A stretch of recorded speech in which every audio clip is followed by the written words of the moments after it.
our last few minutes here on the Nightly Sports Call. Josh Taylor, Ron Cook. And Ron, you told me something interesting here during the break. Apparently we got a pretty popular Pittsburgh name going to be in town hanging out with you tomorrow. Yeah, on our show tomorrow, Cook and Pony. Sean Casey, the mayor of Upper St. Clair, is going to stop in from 11 to 1 in studio. Former big league player, now doing great work for the MLB Network. One of the great people in sports and one of the great storytellers in sports. Apparently, Josh, he was on a Celebrity Family Feud a few weeks ago with Shaquille O'Neal and Charles Barkley. I can't wait to hear the details. He'll be with me in studio tomorrow at 11 a.m., 93.7 The Fan. Oh, wow. That's incredible. Looking forward to it. One of my favorite trivia answers. The man who hit the first home run in PNC Park was Sean Casey. You know who hit the last one at Three Rivers? Oh, come on. Don't tell me you don't know that. Refresh my memory. I should know this. It's a local guy, the last one at Three Rivers and the first one at PNC Park. John Wayner. John Wayner hit the last home run at Three Rivers Stadium, and Sean Casey hit the first one at PNC Park. I did not know that. That's a great trivia question. I'm kind of ashamed for not knowing. Two local Pittsburgh kids. Last home run at Three Rivers, first at PNC. How fitting. Let's John go back. Wayner. Let's go back to the phone lines. Alan and Cecil. Alan, you're in the Nightly Sports Call. Hey, Josh. I just wanted to talk about what I think the best thing that can happen to baseball right now in the National League is to start having the DH. And I know that a lot of people are talking about it. I think it'd be a huge upgrade. And I just wondered why it's taken so long. When is this going to happen? Have you heard anything about a final decision? No, Rob Manfred is kind of, I guess he's alluding to it. He's kind of hinted at it. That is something that could be happening. And this is something that, Ron, correct me if I'm wrong here, but this would have to be voted upon. Am I correct? It would. And the National League owners don't seem to want it. It's a big paycheck for those guys. That DH is usually an older player making a lot of money, but I don't want it because I like the strategy of the National League game. I think you have to actually manage, decide if you're going to let a pitcher hit, continue. I don't think American League guys do much but sit there.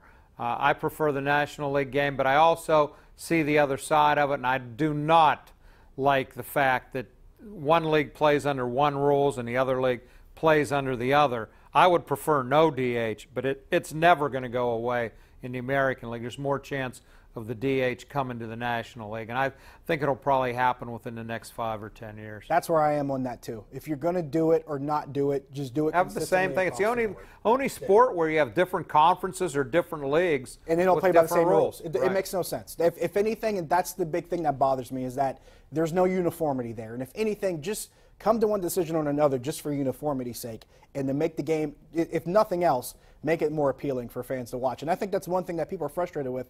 Some people don't like watching pitchers hit. You know what? I can't blame them. Because anytime you see Ivan Nova at the plate, yeah, isn't that a hit in our lifetime? Yeah, it's just it. But you know what? I love the strategy of the National League game. It's so much. It's just different. You know, if your pitcher's 6 strong innings, you're down 1 run. Do you pinch hit for him? Do you go to the bullpen? I just love those things that come into play in the National League game. If you had a guy hitting that was a decent hitter, you wouldn't have to make that decision. Well, and Ivan Nova is not the good choice for that. He is not the good choice. Exactly. All right, let's go to Bill in Greensburg. Bill, you're on the Nightly Sports Call. Hi, guys. How you doing? Good. How are you? Hey, if you looked through a business analyst's eyes at the Pirates, it's a bad deal. You know, we're still paying for Three Rivers Stadium. They rolled all the debt into the new stadiums. The Pirates, you know, employ a lot of people at minimum wage jobs. The big boys that are making the money, that goes elsewhere. And the fans are you just stuck with an inferior product. It's like, you know, buying a bad stock in the stock market. So would you rather have no team here? Is that what you want? Yeah, there's one flaw in that theory. Because before the season even started, before a pitch was thrown, every owner just got $50 million. No, the Pirates are making money. I'm just curious if the caller just wishes they'd gone away and there'd be no baseball here. I mean, you know, that's not what I want, but I mean, maybe some people out there feel that way. I've had this discussion a couple times in the past couple weeks, and I'm sitting there telling people, I don't think people realize just how profitable MLB has become as a sport in general. I mean, let's not kid ourselves. The 4 major leagues, they're all making money. All their owners are profiting from whatever their product is, and a lot of it's because of revenue sharing. But in this particular case, especially going into this season, when you pretty much get a $50 million check, or at least the equivalent of it, peeled off and given to you before the season starts, every team pretty much had already broken even before they started the season. So the thought of it being a losing proposition as far as money, That's not accurate. I have to disagree with that one. But, I mean, at the same time, if you're looking at it in terms of wins and losses affecting profit, those things aren't necessarily mutually exclusive. And I think that's something some people get caught up on. Don in Banksville, before we close out. Don, you're on the Nightly Sports Call. Yeah. Hello. How you doing, guys? Good. How are you? My question, doing good.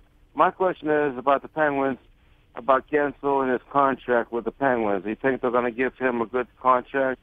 I don't think you have to make that decision until after this coming year. Eventually. When he'll start to make money. And the way that kid's produced, I'm thinking he's going to do okay for himself. Eventually, they will have to pay him, just like eventually, granted, they gave him a qualifying offer today, but eventually they'll probably have to pay Brian Russ, too. I imagine both of those guys. Well, Matt Murray's down the road is going to get a new contract. He's going to get paid, too. Never stops. You know, as the young guys that produce and get better, they're going to make more money. Yeah, that's pretty much what you expect, and especially with a group of guys like that were all homegrown guys. These guys all developed in their system.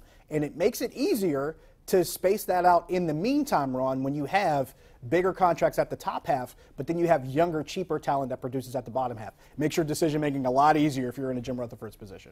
He's under the cap. He's got some work to do if he wants to bring anybody in, though. And I still think there's going to be a deal. Whether it's Sherry, it sounds like, is automatically out. I don't know about Hagelin. I think he's another logical guy that could go. I expect something along the same lines, and we'll see what happens. Jim Rutherford's pretty good at getting underneath that cap. Closing up when we get back. Stick around.